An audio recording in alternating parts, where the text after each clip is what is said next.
como locura imperial, en Espasa, y esa sí es netamente, digamos, histórica, porque está basada en este momento fundacional de la historia de México, que es cuando se funda el Segundo Imperio Mexicano. Llega Maximiliano, un príncipe católico europeo, a gobernar, llega engañado, claro, que le dicen que los mexicanos quieren tener eso ahí, y no, es un polvorín, y acaba la historia como acaba, ¿no? Fusilado por Juárez y demás. Pero la historia es sobre ella, sobre Carlota. No cuenta el final de la historia porque no. Luego la novela histórica tampoco spoilerá, porque... Pero bueno, y después de eso escribí la otra Isabel, también netamente histórica, porque empecé a pensar, voy a hacer una serie de princesas, vamos a decir así, que tengan que ver con México, y buscando qué personajes había en la historia de México que me pudiera servir, encontré a Isabel Moctezuma. Isabel Moctezuma es la hija del emperador Moctezuma, llamada entonces Tecuichpo Itzcaxochitl. Copo de algodón, Itzcaxochitl. ¿Qué has rebuscado tú ahí en la vida de esa mujer? Que además fue eso, lo que dice, una transición, un ejemplo de unión entre los mexicas y los castellanos. ¿Qué es lo que podemos saber de Isabel que no supiéramos y que nos dice, mira, que hay que conocer a las mujeres porque su papel ha sido muy importante en la historia? Sí. Bueno, en México lo que me han dicho los lectores de esta novela es, primero, cómo no tiene una estatua de esta mujer en plena Ciudad de México, ¿no? O sea, lo primero que me dicen es, pero ¿cómo es posible que no sepamos quién es Isabel Moctezuma? Porque además aquí, curiosamente, en Extremadura hay un montón de colegios, institutos que se llaman Isabel Moctezuma. El Palacio muy bonito de Cáceres. El Palacio de Cáceres, claro. Y entonces eso, cuando yo se los presenté a los mexicanos, ellos mismos fueron los primeros sorprendidos de que no se les hubiera hablado más de ella. Y a raíz de mi novela tengo que decir que el nombre de Isabel Moctezuma empieza a sonar más fuerte. Y por supuesto la gente sale de esa novela enamorada de su herencia mexica y española. Yo creo que sí he conseguido con esa novela que haya una reconciliación con el pasado, porque además en México había un prurito, y además recientemente en los últimos años, con esto de que Andrés Manuel había pedido al presidente que pidiera perdón en España por la conquista y tal. Había digamos, una narrativa muy tendenciosa y muy basada en la leyenda negra y muy maniquea, de buenos y malos. Y en la novela se borra completamente esa división y es un canto de amor, porque yo creo que todas mis novelas son un canto de amor a la unión de lo que yo soy, que soy los dos mundos. Yo no me concibo de un solo sitio, y esto es a veces un gran problema, pero yo tengo de las dos partes. Es una suerte, ¿no? Sí, bueno, sí, es una suerte. Quizá un problema para la gente que quiere catalogar, que le gustan las cosas muy claritas, ¿no? Pero en mi caso, creo que eso, la gente después de leer Isabel Moctezuma se da cuenta de la gran mujer que fue, de lo difícil que debió ser hacer esa transición, porque no es que de un día para otro tú eras mexica y ahora eres español, tú adorabas a un dios y ahora tienes que adorar a otro, sino que fueron muchos años de transformación. Porque fíjate, en México cuando se habla de Tecuichpo, de Isabel Moctezuma, se vanagloriaba mucho su pasado indígena, su linaje, su realeza. Y en el momento en que se casaba con los españoles decían, y luego se casó con unos españoles, y se murió, ¿no? O sea, eso ya les interesaba menos, porque claro, atentaba contra la raíz indígena. Y justamente ese fue el punto que a mí me interesó. Digo, pero si lo interesante de la vida de esta mujer es esa transformación, es cómo te transformas, cómo evolucionas, cómo cambia tu pensamiento, ¿no? En la novela yo digo, sé la serpiente, cambia de piel.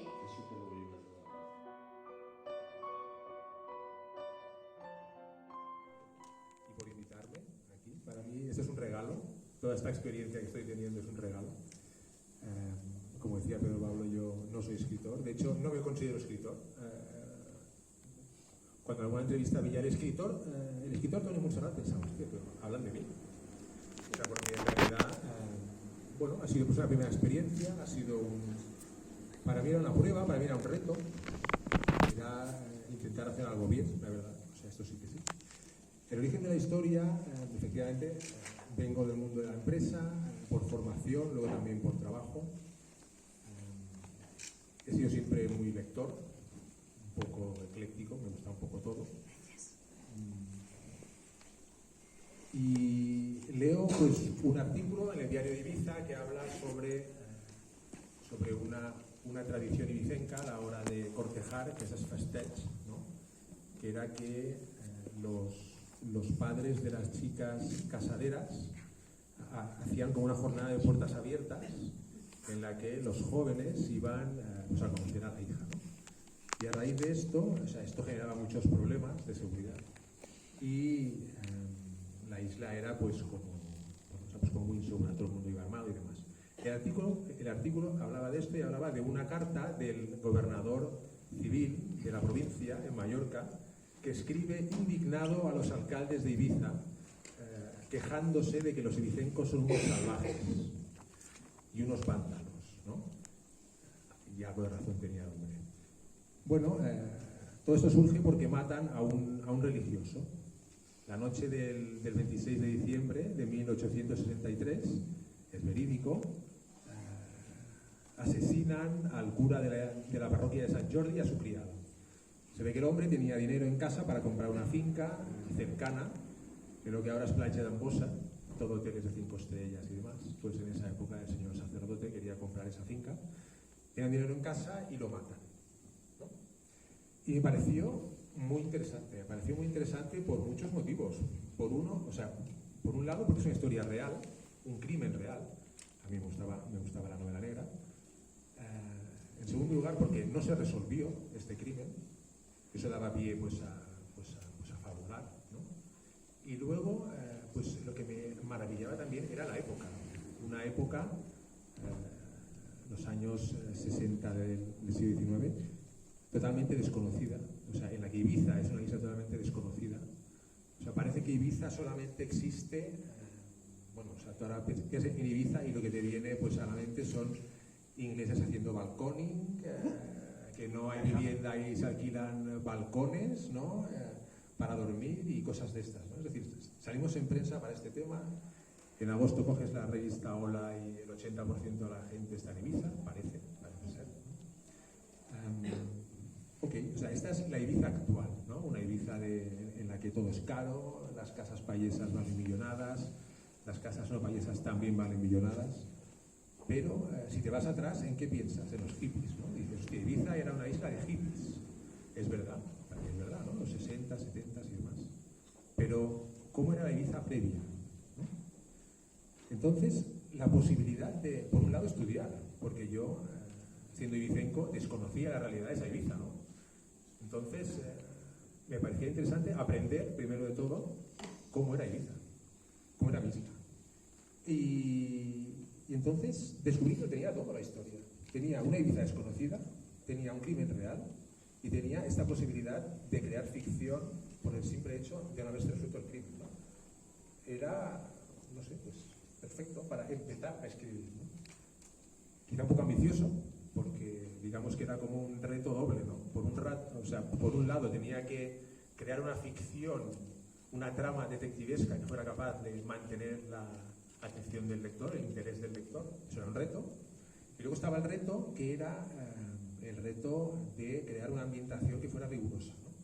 Y esto para mí era crítico. Es decir, si yo digo en la novela que en enero de 1864, que es cuando viene este investigador de fuera, pues había 2 técnicos mirando de poner un reloj en la catedral de Ibiza, en la torre de la catedral, es cierto, ¿no? Entonces, todos los detalles que ambientan esta historia son rigurosamente ciertos. De entender, de comprender, por deformación profesional, yo trabajaba con un Excel. Tanto la estructura de la novela como lo que era la parte histórica. Es decir, tengo una tabla de Excel en la que tenía un calendario. Entonces encontraba un hecho de que el puente levadizo de Esportal de esas Portas estaba estropeado y se arregla en 1895. Entraba en 1895 se arregla. Entonces yo ya sabía que en ese momento estaba roto. Entonces poco a poco me iba armando esa estructura a nivel de calendario histórico y por lo tanto me iba quedando bastante clara el cuál era esta realidad, ¿no? O sea, con estos matices. Eso me ayudaba a mí, claro. O sea, quizá otro o posiblemente trabajara con otra fórmula, ¿no? Quizá la dificultad mayor fue a la hora de estructurar la trama de la investigación, ¿no? Porque, claro, el reto, o sea, digamos que encuentro más sencillo una vez que sé cómo es la realidad de esta isla, en este caso, transmitirla, ¿no? O sea, porque ya sé cómo es, simplemente la transmito. Aparte, si hace falta, me voy a ese sitio, me planto allí, entonces describo, o sea, pues cómo es un faro que aparece, que está a medio construir y que es maravilloso. O sea, es uno de los escenarios increíbles que tiene la novela. Pues voy ahí, lo veo y ya está, ¿no? En cambio, la trama sí que era un reto permanente, porque tenía que mantener el interés del lector al final de cada escena, al final de cada capítulo. Luego están las partes, obviamente, que es lo que comentaba pues antes Pedro habló con el tema de, por ejemplo, esta información que se revela sobre el protagonista. Tenía que ir dosificando esta información. Eso fue quizá el reto más importante. La otra pregunta era con respecto... Que con cuál has disfrutado más, con Más cuál te has disfrutado. sentido más a gusto. Yo me divertía mucho con algunos personajes. Riera, que viene a ser como el escudero, y que es más graciosete. Wask es más sosainas, a lo mejor. Pero Riera es un tío que es como más simpático, o sea, es un poco más payasete. En el manuscrito original era incluso más payaso. Después me hace moderar y creo que con buen criterio, ¿no? Me divertía con algunos personajes.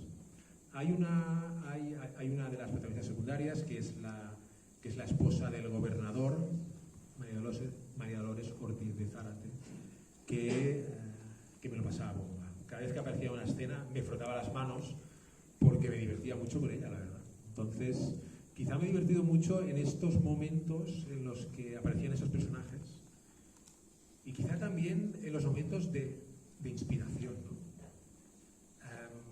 Esos en los que parece que la historia fluye como muy rápido, que te sale muy, o sea, que lo ves clarísimo, que el diálogo parece evidente.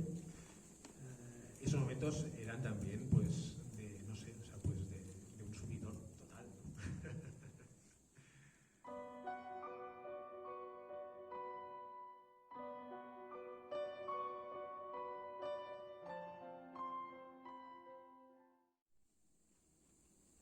Pertenece a la clase de Patricia Romana, es de la nobleza, y la casan con 14 años con un viudo ya mayor, como yo, un poco más joven, pero como yo, que se llamaba Salvio Sestos.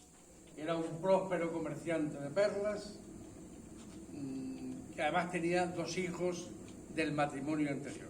Ese es el inicio de la novela, que está desarrollada en 2 espacios temporales.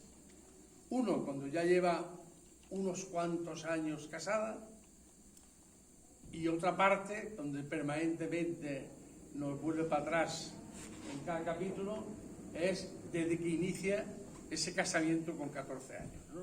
Va y viene de una forma muy bien hilvanada, ¿no? Sigo contando un poco y ahora entramos, después me cuento lo que quieras, ¿no? Bueno, pues lógicamente esta chica se ha casado sin querer ese matrimonio, es un matrimonio forzado, y hay algo que ella ya pone el principio en su personaje, y en todos los personajes femeninos que aparecen, pues puede aparecer Cleopatra, también la pone así, esta chica de 14 años, para aguantar esa situación, la hace revestirse de una coraza, que ella utiliza un término que es sentirse de metal, dice ella, ¿no? Cuando habla de Cleopatra, habla de sentirse dura como una piedra, como las pirámides, ¿no? Este tema, si quieres, lo puedes comentar esta chica. Bueno. Sebastián tiene todo anotado allí, ¿no? Pero él lo leyó todo el libro porque yo me hacía de evolución y nos escribíamos. Saben que el libro comienza con una mujer de 23 años, que es Apia, que su esclava le dice: ama, despiértese, su marido ha muerto. Y Apia se despierta sobresaltada, pero ya hace 9 años que ella está casada. Apia ha sido casada a los 14 años. Y a partir de aquí comienza el libro con una vida nueva para ella, pero que se va a ir mezclando con los recuerdos. Hay capítulos que llevan por título Recuerdos, y ella va a ir acordándose cuándo la casaron, por qué, cómo fue su noche de boda, conforme a todas las costumbres del romano. Y también los otros capítulos van a ser la vida de Apia a partir de este momento que ella es viuda. Ella va a desear comerciar, ella había aprendido a comerciar como comerciaba su marido. Su marido comerciaba perlas, las perlitas blancas, esas que las mujeres sabemos tener en los aros.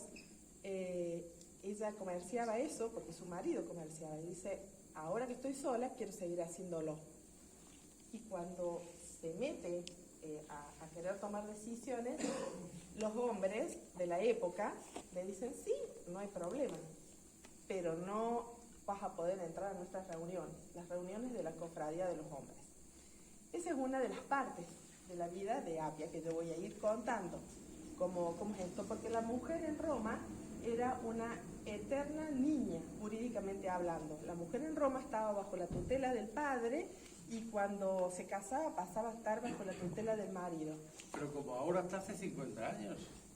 Bueno, puede ser. Hasta hace 50 años. En España por lo menos, ¿eh? No, en Argentina no. Por eso dije tanto. Y esta Apia, cuando una mujer quedaba viuda, si tenía un hijo varón, quedaba bajo la tutela del hijo varón. Y si no había varones en su familia, entonces ella tenía que nombrar un hombre, un tutor, que la represente. Y ella busca un tutor y dice: con él voy a negociar. Y va a ser un poco más fácil para ella la vida, en el sentido que cuando se tenía un tutor, se podía llegar a tener más libertad, porque se le pagaba, era un empleado, se le pagaba: hazme esto, vende esta tierra, tráeme el dinero. Entonces Apia es lo que ella hace, ¿no? Pero no la van a dejar entrar a las reuniones de la cofradía, que es donde se reúnen los hombres. Entonces Apia dice: me dicen que sí, que puedo gobernar, que puedo gobernar todo lo que es mi pecunio, todo mi dinero, ¿no? A través de un tutor, pero no me dejan entrar a las reuniones de hombres, no puedo saber a qué precio van a estar las perlas, de qué lugar va a zarpar el barco, toda una serie de detalles. Y dice: y es lo mismo, me dejan con las manos atadas. Y ella tiene una esclava que es un personaje muy importante a lo largo del libro, que es Furnilla. Y Furnilla le va a dar una idea a ella, porque son incondicionales la una con la otra. Furnilla ha venido desde muy joven, tiene la misma edad que ella, y se conocen muy jóvenes, y al comienzo Furnilla ni siquiera se atrevía a mirarle a los ojos a su ama.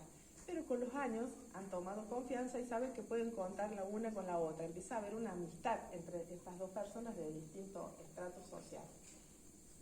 Y Furnilla tiene una idea y le dice: vamos a entrar en esas reuniones de hombres a fregar, vamos a entrar a lavar ollas. Y de ahí nos vamos a enterar de todo lo que deciden ellos.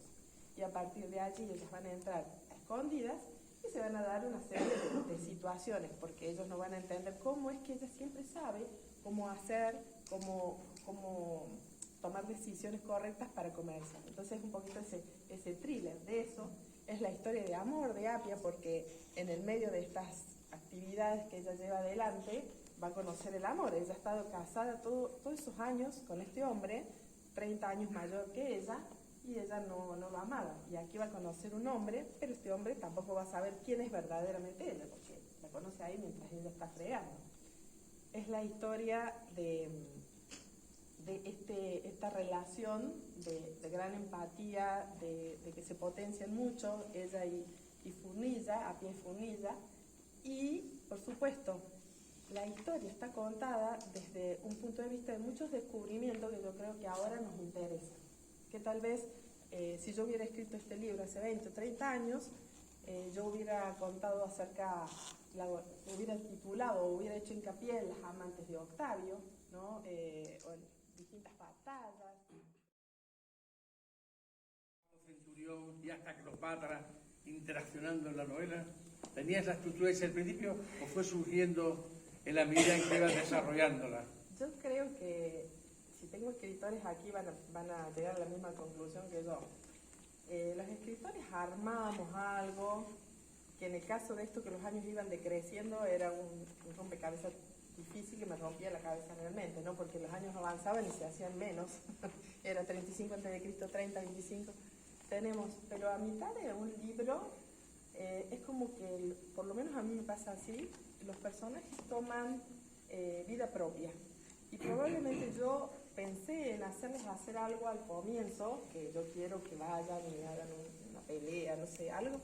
Y mi personaje no va a hacer eso, porque ya tiene una personalidad tan fuerte, tan marcada.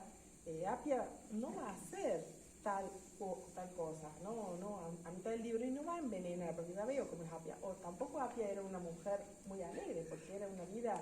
Entonces hay cosas que uno planea al comienzo del libro, pero a mitad del libro uno ya difícilmente puede meter. La mitad del libro en adelante el personaje dirige el libro.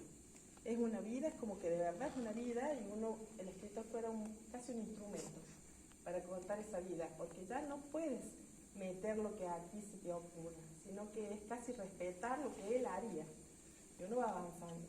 Y en el caso de la ciudad de Roma, yo quería sumergir al lector que pudiera sentir que estaba en esa Roma antigua, ¿no? No quería que sea una novela actual metida en la Roma antigua, quería que siente que camina por esa Roma antigua, ¿no? Entonces, he usado algunas cosas que eran como los murmullos de Roma. Dicen que Roma se la quería como una mujer, decían los romanos, y conocían el estado de ánimo como tal, como si fuera una mujer a través de lo que hablaba Roma, de los murmullos. Así que a lo largo de los capítulos van a ver, casi siempre yo comienzo con los murmullos de Roma, que a veces Roma estaba preocupada porque había una sublevación de esclavos.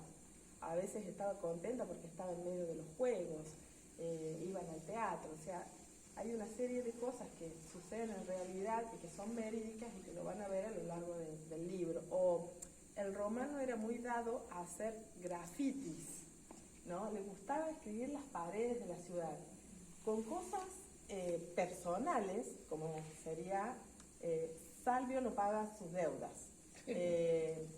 Fulvia es una prostituta, lo digo con palabras elegantes. Sí. Son las redes sociales. Sí. Y también las cosas políticas importantes. A Octavio le queda grande la corona. Y no solo la escribían con palabras, sino que hacían dibujos. Dice que hacían la cabecita pequeña de Octavio y una corona grande. ¿Por qué? Porque no todos sabían leer en Roma. Y ellos todos tenían derecho a expresarse. Entonces van a ir conociendo muchas de las cosas que pasaban en esta Roma, o cómo. Me costó mucho entender, me hice unos planos, me acuerdo en mi casa, planos de las casas, planos de la ciudad, para poder saber para dónde vamos, dónde estaba el Campo de Marte, que era donde la clase alta empezó a ir a recorrer los negocios, porque antes los negocios lindos estaban en toda la zona del centro de Roma, pero después se fueron al Campo de Marte, porque dice que a la clase alta le gustaba el verde, entonces querían aire fresco, ya no querían el amontonamiento del centro. Entonces, bueno, tenía que ubicar el Palatino, que era la clase alta, las casas grandes, las casas romanas eran tan lujosas como las casas más lujosas de la actualidad. Una casa de Dubái sería como una casa de Roma. Dice que tenían los grandes lujos, y tal vez no tenían la tecnología, pero cada casa tenía entre 100 y 200 esclavos, o sea que lo que no daba la tecnología estaban las manos fuertes de los esclavos para hacerlo. Y después estaba la clase baja, que vivía en lo que sería Suburra. Actualmente han visto que hay una serie en Netflix que es Suburra, y esta Suburra dice que eran las casitas apiladas. Yo me imaginaba como las favelas de Brasil, ¿no? Una apilada, sí, es un barrio muy pobre de Buenos Aires, que es así, se va construyendo sin permiso, y de repente hay 4 pisos que uno dice, ay, esto se va a caer, y a veces se cae. Bueno, en Roma pasaba eso. De repente se caían porque se iba construyendo sin arquitectos, que había buenos arquitectos. Las escalerillas de esas casas eran muy peligrosas, ahí vivían las hechiceras, ellos consultaban mucho a las hechiceras, si bien estaban los templos y los sacerdotes que estaban en los templos, que era a donde quería el Estado que vayan. El Estado no quería que vayan a las hechiceras, pero ellos iban a las hechiceras, ¿no? las mujeres más hábiles eran grandes envenenadoras. Era como un arte más que tenían que aprender las mujeres que no tenían poder, pero manejaban un poco ese poder a través de eso, de los venenos. Vemos a la tercera esposa de Octavio, por él se casa 3 veces, con la última ya se queda hasta anciano, y era una tremenda envenenadora. Yo la cuento en el libro, van a ver una situación de veneno, y me acuerdo que la tuve que consultar a una madre de colegio. Habíamos mandado a los chicos juntos a la escuela, y ella es bioquímica, tiene farmacias, y le hablé: Mariana, necesito que me digas qué antídoto tiene tal veneno. Y me dice: ay, ¿por qué me preguntas eso? Me dijo, ¿no? Y yo le expliqué que estaba escribiendo el libro y que necesitaba saber, porque bueno, los escritores, para que sea real, lo que nosotros escribimos, después tal vez cae en manos de un bioquímico y dice: no, esto no puede ser. Entonces necesitamos ser muy cuidadosos con todo, desde la parte de investigación histórica hasta algo así como... maquinador, y que es la sombra permanentemente amenazante que tiene esta protagonista a lo largo de toda la novela, ¿no? Y creo que no hay que hablar mucho más de eso, porque... pero este es un personaje que es interesante y está muy bien definido, porque además hace el papel que tiene que tener. Es un malo malísimo, es un malo malísimo, ¿no? Como todos los malos, uno a veces ve esa faceta. Hay algún momento del libro que yo cuento por qué él es así, ¿no? A veces vemos personas que uno dice: sí, ¿cómo puede ser tan odioso? Y sin embargo, tal vez si miramos su niñez, su adolescencia, empezamos a descubrir cosas que a veces esas personas malas no son otra cosa que personas lastimadas. Entonces me gusta hacer eso, de que el lector lo odie y después descubra, bueno, pero ¿por qué era así? No, me gusta eso porque es como es la vida, ¿no? A veces conocemos personas y... Pero lo dejamos ahí para que no rompamos la gana de...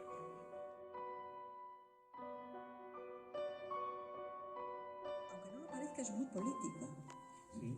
Es muy política. Y la razón por la que la escribí es precisamente cuando me enteré de que Sagasta había visitado Santander, porque quería convencer a Germán Gamazo de votar a su... Era federalista y era proteccionista, ¿no? Sí.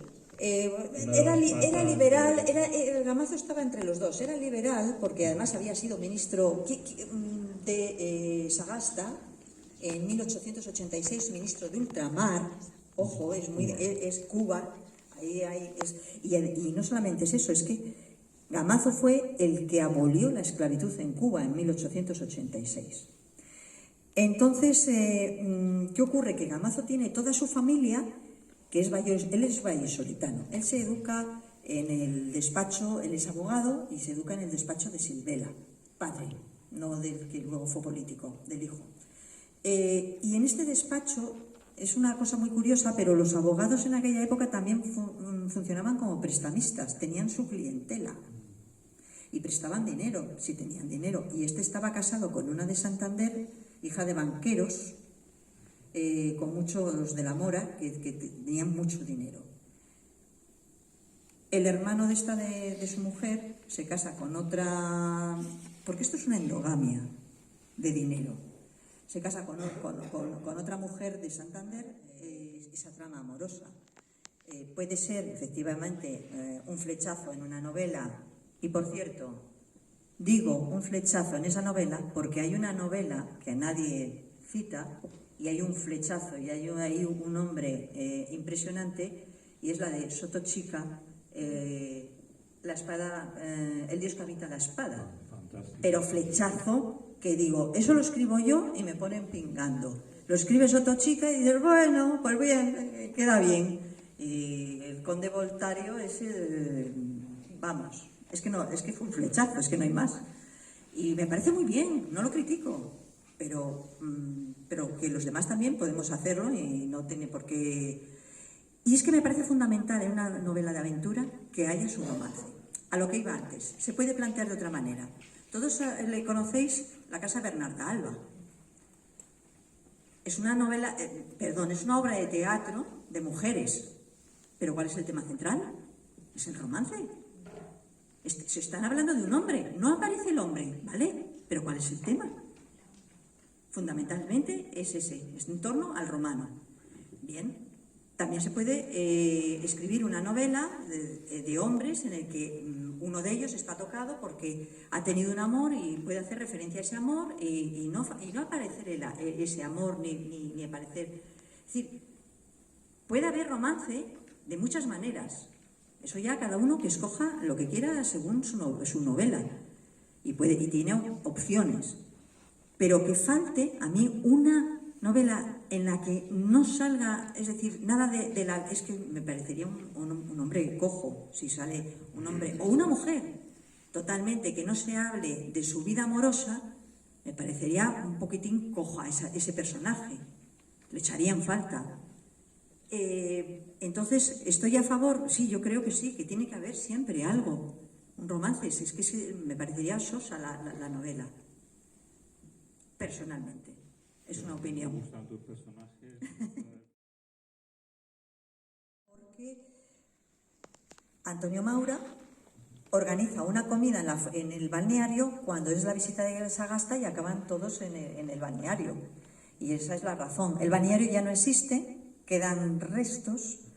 Eso fue una pena, se perdió porque era un señor balneario y además con unos edificios bastante llamativos, pero...